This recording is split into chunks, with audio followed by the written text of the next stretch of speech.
Hi hello నమస్తే, welcome to Hyderabad mode. మరి మనం ఇప్పుడు ఎక్కడ ఉన్నామంటే మీకు అందరికి అర్థమైపోతుంది. వెల్డింగ్ వర్క్ చూస్తుంటే మనం ఖైరతాబాద్ లో ఉన్నాం. సో ఖైరతాబాద్ గణేష్ యొక్క ఇక్కడ మేకింగ్ అనేది జరుగుతుంది. ఈసారి 66 రోజులు లేట్ అయింది. వీడియోని అయితే స్కిప్ చేయకుండా చూడండి ఫస్ట్, ఎందుకంటే పూర్తి డీటెయిల్స్ ఈ వీడియోలో ఉంటాయి కాబట్టి ఖచ్చితంగా చూడండి. సో ఏంటంటే ఇక్కడ మనకి 66 రోజులు లేట్ అయింది ఈసారి ఖైరతాబాద్. మన తెలంగాణలో గానీ మన హైదరాబాద్ లో గానీ ఖైరతాబాద్ గణేష్ కి చాలా ప్రాధాన్యత ఉంది, అవునా కాదా?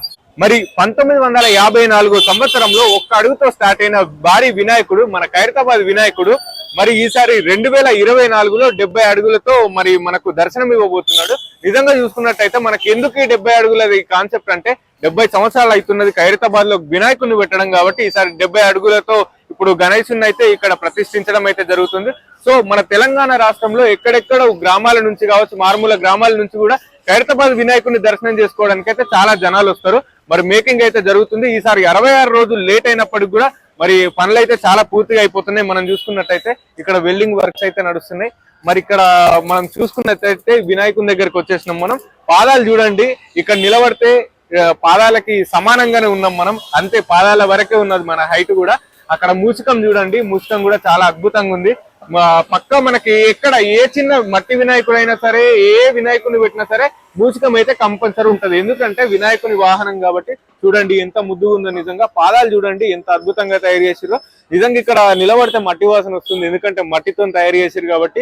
నిజంగా నేను ఒకప్పుడు అనుకున్నట్టుంది చాలా రోజుల నుంచి, అరే మట్టితో తయారు చేస్తారు కదా, ఇంత పెద్ద భారీ విగ్రహం ఎట్లా ఆగుతుంది అసలు, నిజంగా మనం ఒక 5-6 ఫీట్లు చేస్తేనే ఆగదు కదా, మట్టి చాలా బరువు ఉంటది కదా, అది అని చెప్పేసి నాకు డౌట్ ఉండే. సో ఇక్కడికి వచ్చి ఇక్కడ చూసిన తర్వాత అయితే ఒక డౌట్ అయితే క్లారిటీ వచ్చింది అనమాట. సో ఇక్కడ చూడండి, మరి అక్కడ చూసుకోండి వినాయకునికి ఎడమ వైపున మరి రాహు కేతులు అయితే మనకు దర్శనం ఇవ్వబోతున్నారు.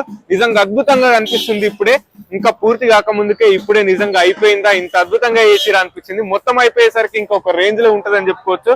మరి వినాయకునికి కుడి వైపున బాలరాముడు, మరి బాలరాముడిని దర్శించుకోవాలంటే చాలా మంది మిడిల్ క్లాస్ వాళ్ళు ఉంటారు. అయోధ్యకు పోయి దర్శనం చేసుకునే వాళ్ళు కూడా ఇక్కడ మన ఖైరతాబాద్కి వచ్చి దర్శనం చేసుకోవడానికి వీలు ఉండాలని చెప్పేసి ఇక్కడ బాలరాముడిని కూడా ప్రతిష్ఠించడం అయితే జరుగుతుంది. మరి చాలా మంది ఒక డౌట్ ఉంటది, ఏంది అని అంటే ఖైరతాబాద్ వినాయకుడు అంత పెద్ద భారీ విగ్రహాన్ని తయారు చేస్తారు కదా, మట్టితోనే తయారు చేస్తారు, ఆ మట్టి ఎట్లా అవుతుంది, మరి చాలా బరువు ఉంటది కదా అని చెప్పేసి అందరికైతే డౌట్ ఉంటది. సో ఆ డౌట్ క్లారిఫై చేయడానికే ఈ వీడియో చేస్తున్నాం ఈరోజు.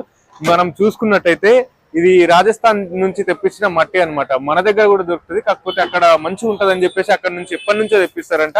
సో అది ఇట్లా వరిగడ్డి, ఇప్పుడు మనకు తెలుసు ఊర్లలో మనం పొలాలలో చూసుకుంటే ఈ గడ్డి అయితే ఉంటది. ఈ గడ్డిని తీసుకొచ్చి మంచిగా దాన్ని కూడా నానబెట్టి దానిపైన మంచిగా రాజస్థాన్ నుంచి తెచ్చిన మట్టిని అయితే అక్కడ కలపడం అయితే చూడండి ఒకసారి.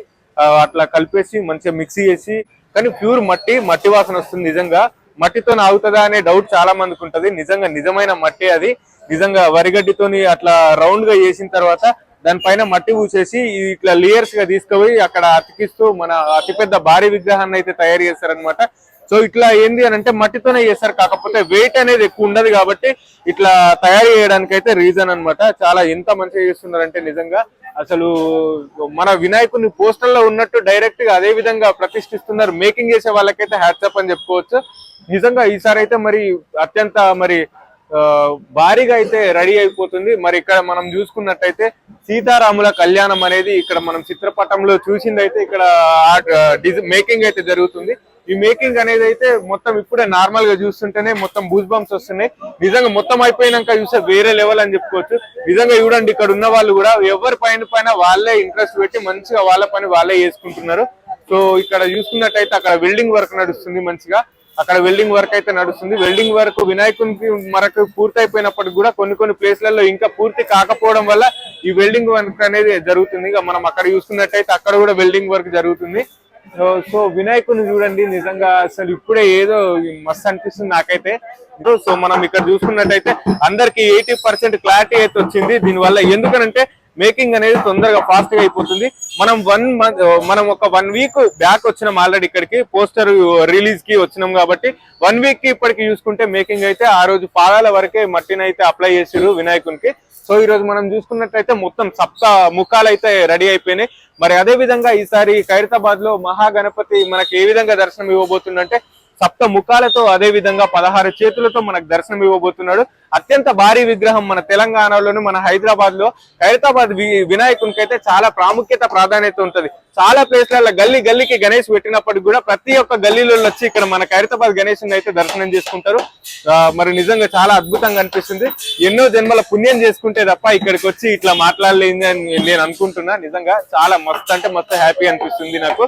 మరి ఇక్కడ చూసుకున్నట్టయితే వినాయకునికి ఎడమ వైపున రాహుకేతు ఉంటే మరి మండపంలో కూడా శివ పార్వతుల కళ్యాణం మనకు విగ్రహాలు అయితే కనిపిస్తున్నాయి. మనకి చాలా మందికి ఏంటంటే ఎక్కడెక్కడికో పోయి దర్శనాలు చేసుకుంటారు. శివుని దర్శనం, పార్వతమ్మ దర్శనం, గౌరీ దర్శనం కావాలంటే మరి మనం ఎక్కడెక్కడికో వెళ్ళి దర్శనాలు చేసుకుంటాం. అదే విధంగా ఈసారి మాత్రం ఖైరతాబాద్ లో దర్శనం చేసుకోవచ్చు. వినాయకునితో పాటు సప్తముఖ వినాయకునితో పాటు అదే విధంగా మనము సీతారాములని కావచ్చు, అదే విధంగా బాలరాముని కావచ్చు, అదే విధంగా రాహుకేతువుల్ని కావచ్చు, మరి అదే విధంగా శివపార్వతుల్ని కూడా ఇక్కడ మనం దర్శనం చేసుకోవడానికి అవకాశం ఉంది. నిజంగా చాలా అద్భుతంగా అనిపిస్తుంది నిజంగా. ఎందుకనంటే మనము ఎన్నో పండగలు అనేటివి మనకి నెలకొక పండగ, వారానికో పండగ అనేది జరుగుతూనే ఉంటాయి. ఎన్ని పండగలు వచ్చిపోయినా మరి వినాయక చవితి వచ్చిందంటే గల్లీ గల్లీలో పోరగాళ్ళు లేచి ఆడాలి. నిజంగా డీజేలు పెట్టి దుంకుడు కానీ అది ఇది కానీ చాలా అద్భుతంగా అనిపిస్తుంది. సో ఇప్పటి వరకు అయితే మీకు దగ్గర నుంచి చూపించినాం కదా, మరి మీకు క్లారిటీ రావాలంటే మేము దూరం నుంచి చూపిద్దామని చెప్పేసి ఇక్కడికి వచ్చినాం. సో మనం చూసుకున్నట్టయితే అక్కడ వినాయకుడు అయితే మొత్తం మట్టి కోటింగ్ అయితే అయిపోయింది. మొత్తం మట్టితో అయితే విగ్రహాన్ని అయితే రెడీ చేసేసారు. మనము పైన వర్క్స్ ఏం నడుస్తున్నాయంటే మనకు చేతులు అయితే మేకింగ్ చేయడం అయితే జరుగుతుంది. ఓన్లీ చేతులు ఉన్నాయి పైన చేయడానికి. ఇంకా పాము పడగ కూడా ఉంది. సో మనకి మిగతా చూసుకున్నట్టయితే ఎంత ఫాస్ట్ గా వేసిరంటే వర్క్ నిజంగా 1 వీక్ ముందు వచ్చాము, ఇప్పుడు మళ్ళీ వచ్చినాం. 1 వీక్ లో అయితే వర్క్ మొత్తం చాలా ఎక్కువ అయిపోయిందని చెప్పుకోవచ్చు. నిజంగా ఒక 100% ఉంటే 80% వర్క్ ఇప్పుడే అయిపోయింది. 30 డేస్ ముందే 80% వర్క్ అయిపోయింది. అసలు ఊహించలేరు ఎవరు కూడా.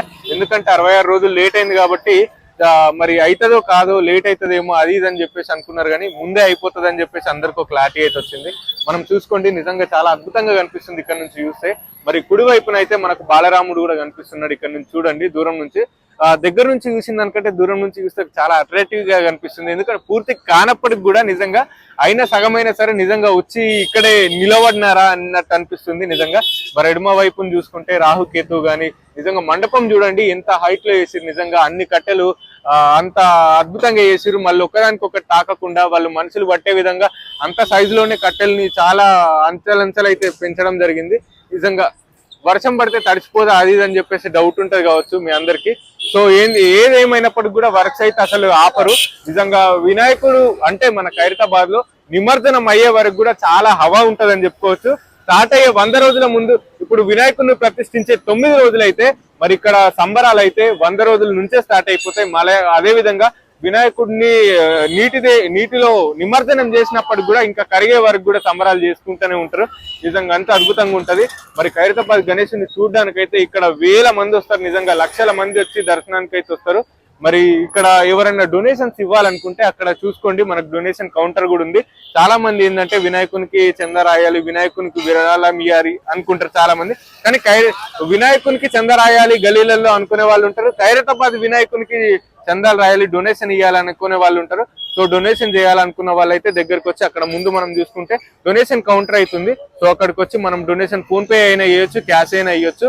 మనకి వాళ్ళు రిసిప్ట్ కూడా ఇవ్వడం జరుగుతుంది.